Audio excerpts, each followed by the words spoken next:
Olá pessoal, hoje nós estamos na nossa 7ª aula de laboratório de análise quantitativa e vamos trabalhar com a determinação de cálcio e magnésio em uma amostra de calcário dolomítico. Então o calcário é utilizado aí nas lavouras para ajustar o pH do meio, então a maior parte ou a maior concentração de minerais que tem no calcário é cálcio e magnésio, então nós vamos fazer a determinação desses dois íons nessa amostra, ok? Então a amostra de calcário inicialmente ela vai ser aberta utilizando o ácido clorídrico, então vocês vão fazer o procedimento de solubilização dessa amostra, que nós chamamos dentro da química analítica de abertura da amostra, e vão então preparar essa amostra num balão de 50 ml. Então essa amostra já foi previamente preparada para agilizar a nossa gravação. Então com essa amostra já preparada, nós vamos fazer a determinação do cálcio e magnésio separadamente. Diferente da aula passada, quando nós trabalhamos na determinação da dureza da água de abastecimento, nós trabalhamos com a determinação da dureza em termos de carbonato de cálcio, sabendo que tanto o cálcio quanto o magnésio presente nessa água de abastecimento estavam reagindo com o EDTA naquele pH. Então, com base nessa informação, nós já sabemos que, se nós fizermos a determinação ou a titulação da amostra de calcário num pH 10 usando o heliocromo T, nós vamos determinar o número de mols de EDTA gasto para reagir tanto com o cálcio quanto com o magnésio.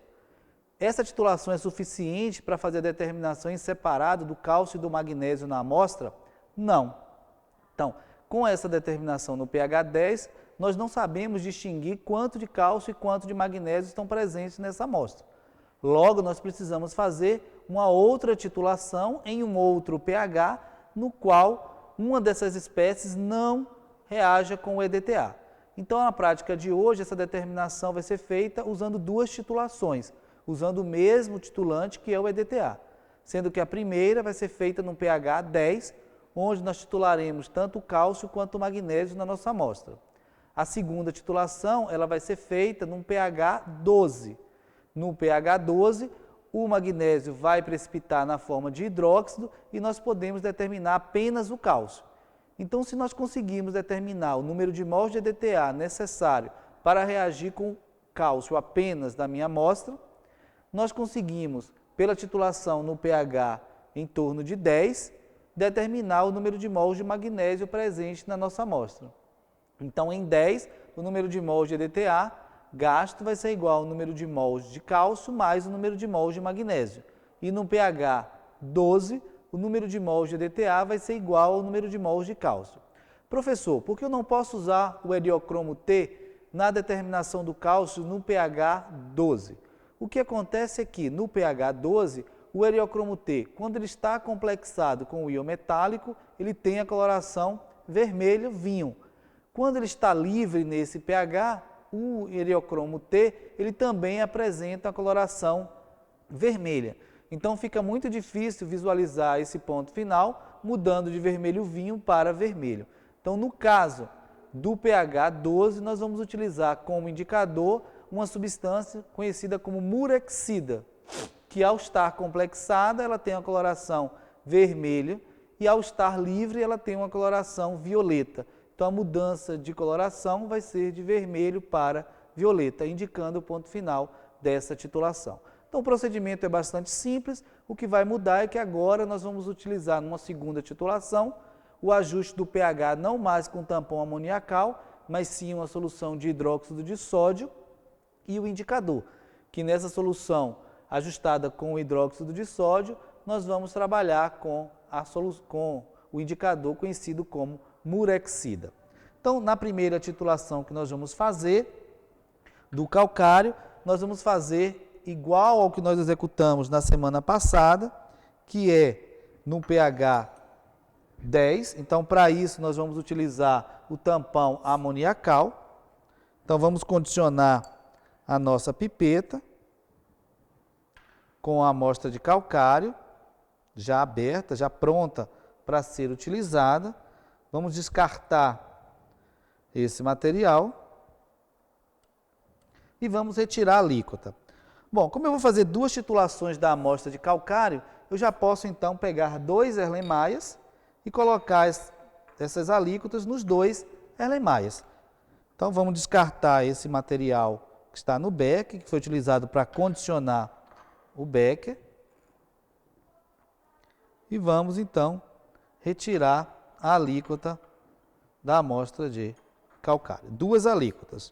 Uma para ser titulada no pH 10 e outra para ser titulada no pH 12. Vamos pegar o papel já, para deixar, para a gente poder limpar a ponta da pipeta.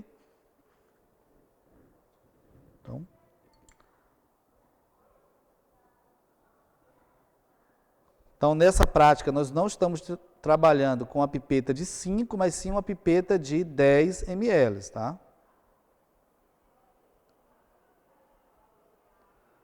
Então, passamos o menisco de aferição, enxugamos a ponta da pipeta. Vamos, então, aferir esse material e transferir para o primeiro Erlenmeyer.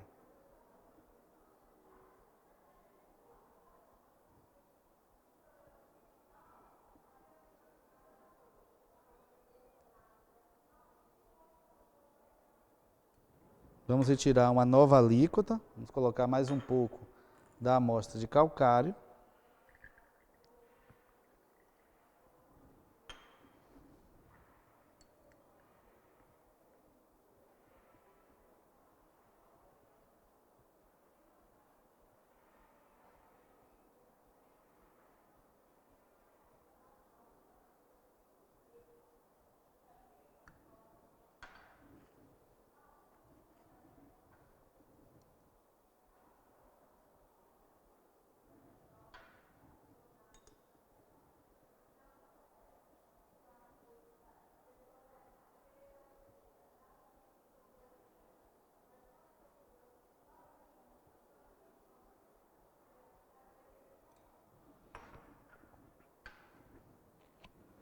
Então, já colocamos a nossa amostra de calcário nos dois Erlenmeyers.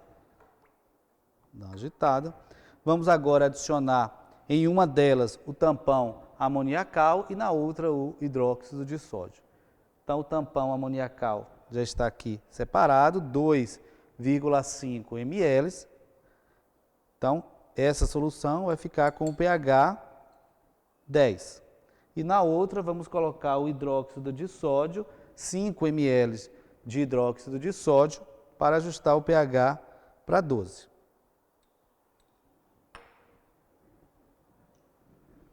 Então, pH 10, pH 12. No pH 10, nós já sabemos que vamos usar como indicador o eriocromo T, o negro de eriocromo T. E no pH 12, murexida. Então, vamos colocar a água nos dois Erlenmeyers.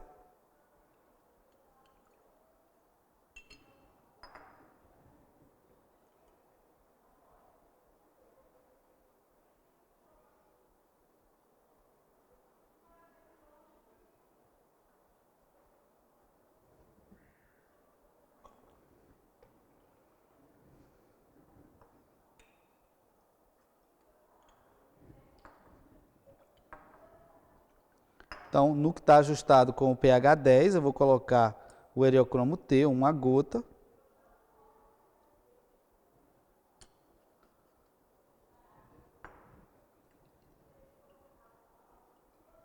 Então, a gente verifica aquela coloração avermelhada e o ponto final, então, vai ser indicado quando a minha solução ficar azul. Então, vamos seguir o processo de titulação. Então, vamos ajustar a bureta.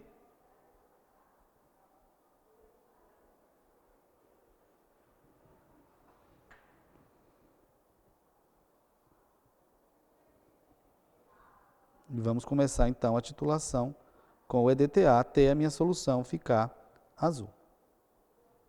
Indicando que o indicador, no caso, o negro de eriocromo T, está livre em solução.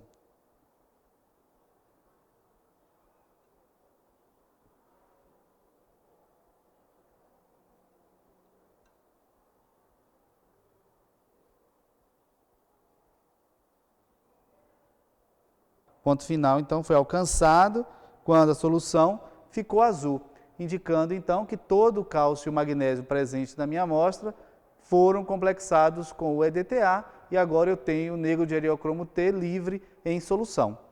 Então, o volume gasto foi de 2,05. Então, esse volume, junto com o volume da segunda titulação que nós vamos realizar em meio de hidróxido de sódio, no pH 12, nós vamos calcular as concentrações de cálcio e magnésio na nossa amostra de calcário.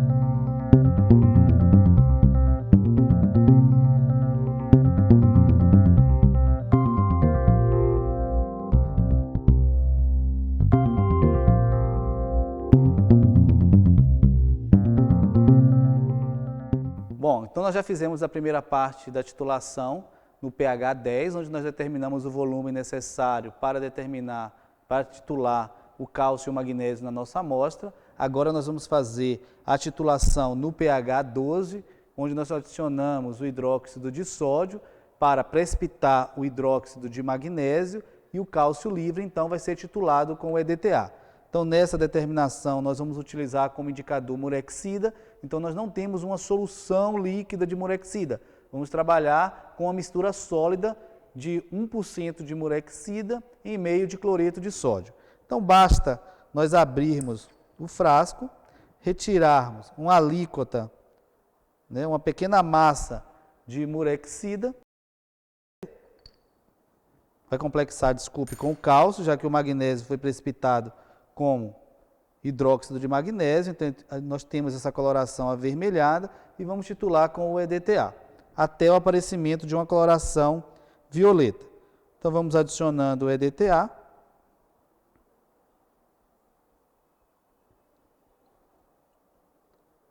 Até que apareça a coloração violeta. Então, rapidamente nós verificamos o ponto final da titulação.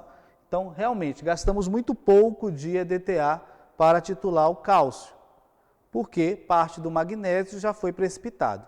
Então, com os dois volumes medidos para o primeiro e para o segundo ponto de equivalência, nós podemos calcular a concentração do cálcio e do magnésio na nossa amostra. Então, relembrando, na primeira titulação com o pH 10, nós temos que o número de mols de EDTA é igual ao número de mols de EDTA que reagiu com o cálcio, mais o número de mols de EDTA que reagiu com o magnésio.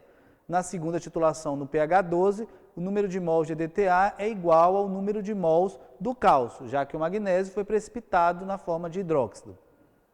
Como na segunda titulação, nós podemos calcular o número de mols de cálcio na nossa amostra, já que nós temos o volume de EDTA e a concentração de EDTA, pegamos esse volume de EDTA e a concentração, calculamos o número de mols de cálcio presente na nossa amostra, jogamos esse número de mols na primeira titulação, onde o número de mols de EDTA total era igual ao número de mols de cálcio mais o número de mols de magnésio, e a nossa incógnita agora será o número de mols de magnésio, já que o número de mols de cálcio foi determinado na segunda titulação e o número de mols de EDTA corresponde à concentração do EDTA e o volume gasto na primeira titulação.